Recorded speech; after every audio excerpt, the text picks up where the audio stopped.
This sudden loss of Kate Spade has shaken not only the fashion world, but so many others who admired this sunny, quirky designer, particularly young career women. Kate Spade represented to them what high-end designers did for their mothers, a sense that you had made it to a certain level of style.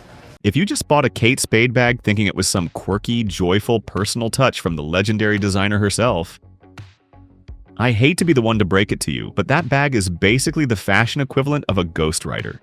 It's using her name, her vibe, her spirit. But the woman behind it? She left the building a long time ago. So unless you bought that purse almost 2 decades ago, Kate had nothing to do with it. That cute little tote you just snagged on sale?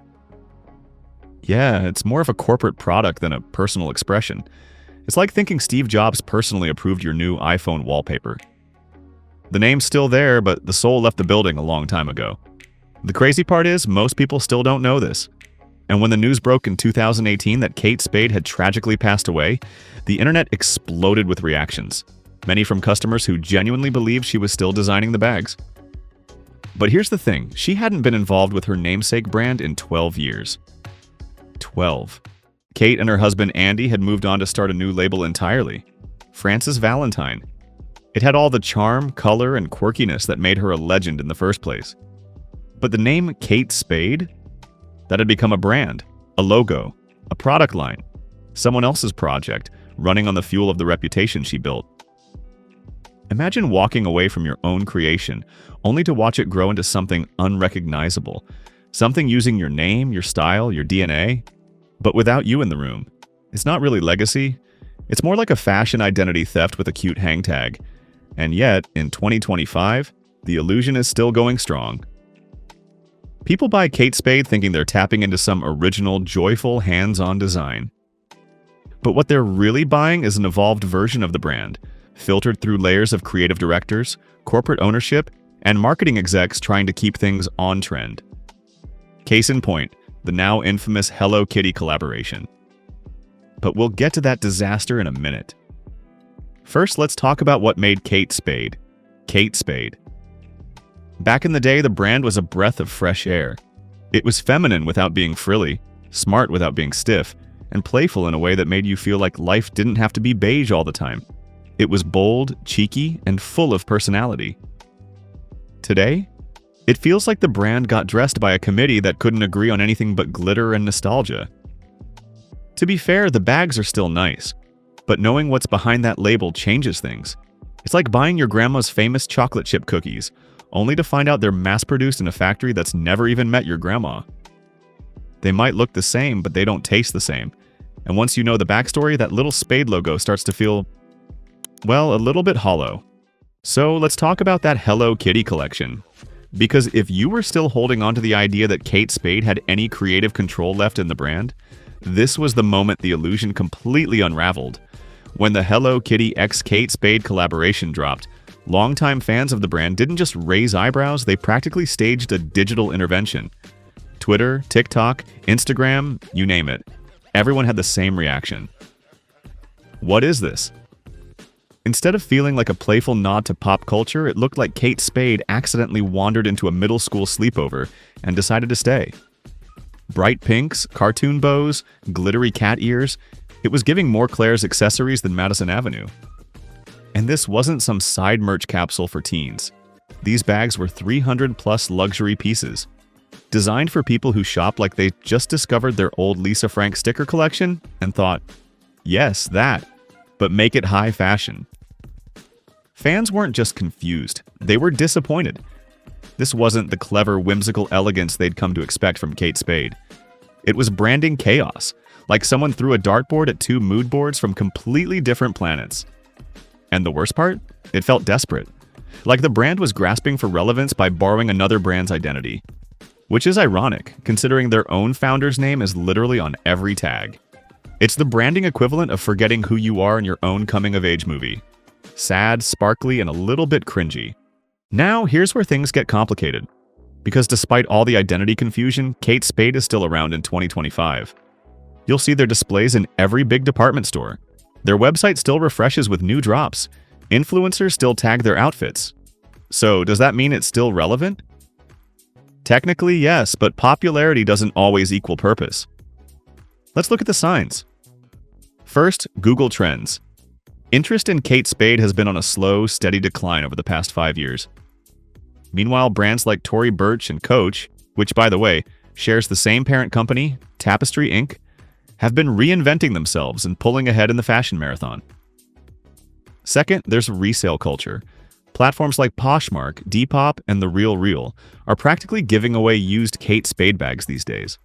They don't hold value like they used to, not even close. You can find a leather satchel from 2020 for under $60, and no, that's not a typo.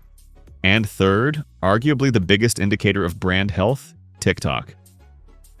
Ask any Gen Z fashion creator about Kate Spade and you'll get some variation of, "Oh yeah, my mom used to wear that," which in fashion terms is the kiss of death. Kate Spade used to stand for bold choices and personality. In 2025, it's safe, sanitized, and struggling to stand out. It's not dead, but it's drifting. Not quite luxury, not quite mainstream. It's the friend who shows up to brunch in last season's outfit and insists it's vintage. And while there's nothing wrong with wearing something classic, Kate Spade was never supposed to be just classic. It was supposed to be fun, inventive, bold. But now, it's starting to feel like a brand that's afraid to be bold, afraid to take the risks that made it iconic in the first place. So if Kate Spade isn't designing the bags and the brand doesn't really feel like Kate anymore, then who is pulling the strings? Well, behind the curtain is a little company called Tapestry Incorporated. It's a New York-based luxury conglomerate that also owns Coach and Stuart Weitzman. Think of it like the fast fashion version of a Wall Street power move. They don't build brands from scratch. They buy them, polish them, and try to scale them like tech startups. But in the process, something inevitably gets lost: authenticity. Tapestry acquired Kate Spade in 2017 for $2.4 billion. And since then, the brand has felt like it's been on a creative group chat with too many people and no clear vision. One season, it's minimalist with pops of color. The next, it's cartoon cats and glitter wallets. You can practically hear the marketing meetings. Let's target millennials. No, Gen Z, wait! What about nostalgic millennials who shop like Gen Z? What made Kate Spade iconic wasn't just the polka dots or quirky taglines. It was that you felt like a real person had her hand on the wheel. Now, it's like the wheel has been handed to a focus group, and everyone's arguing over which emoji to stamp on the clutch. This is what happens when fashion becomes algorithmic, when profit charts become mood boards.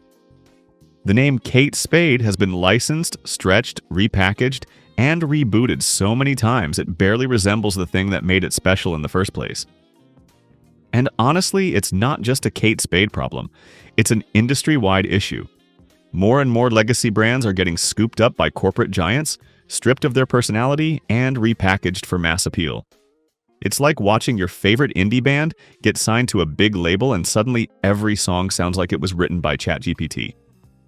No offense. Now, before you toss your Kate Spade bag in the donation pile, let's be clear. This isn't a call to cancel the brand. It's not about shaming your purchase. Heck, some of their designs still slap. But the point is this. When you buy a Kate Spade product in 2025, you're not buying from Kate. You're buying from a publicly traded company leveraging her name like a vintage stamp of approval. And that's okay, as long as you know it. Because a $300 purse shouldn't come with an identity crisis. We live in a world where branding is everything. Companies don't just sell products. They sell nostalgia, legacy, stories. But if you're going to spend your hard-earned money on something, don't you want to know where it came from? What it stands for? Who's behind it? Kate Spade built a brand on joy, boldness, and individuality. That energy made you feel like carrying one of her bags meant something. But in 2025, that same Spade logo could be slapped on anything from phone cases to dog collars and no one would blink. The tragedy is that Kate Spade, the woman, brought something deeply human to fashion. And now, years after her passing, the brand feels less human than ever. So buy the look if you love it. Seriously, you do you. But maybe don't buy into the illusion, because every bag has baggage, and sometimes it's not the kind you see on the outside.